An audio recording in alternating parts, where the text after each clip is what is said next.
Canı isteyen peygamberim gelmedi, gelmedi. Öldüm Necef'ten Heyderim gelmedi, gelmedi. Can isteyen peygamberim gelmedi, gelmedi. Öldüm Necef'ten Heyderim gelmedi, gelmedi. 1900 yara deyip canıma, canıma acı zehir doldurdular kanıma, kanıma. Mühlet verin Zeynep gelsin yanıma, yanıma.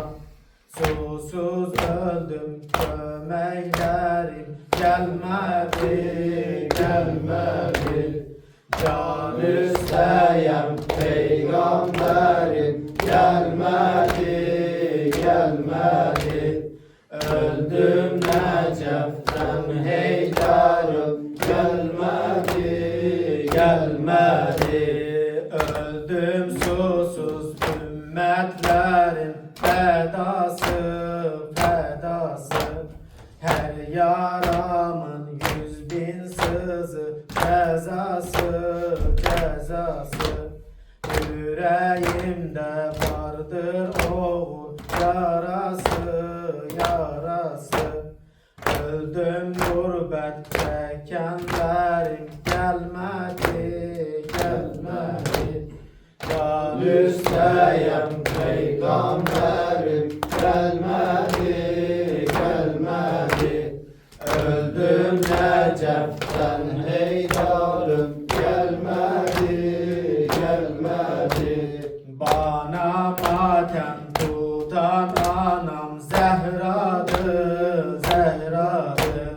Çektiğim zulmü erşi hudadır, hudadır. Çekmelerim çıkar sinem yaradır, yaradır. Zikreyle ki kömeklerim gelmedi, gelmedi.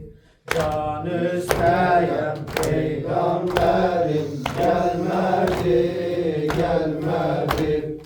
Öldüm Necef'ten Heyderim gelmedi, gelmedi. Harap olup hakikaten Medine, Medine. Nur mutlaka düşüp zalim eline, eline. Dur kenara gelsin bacım sakine, sakine.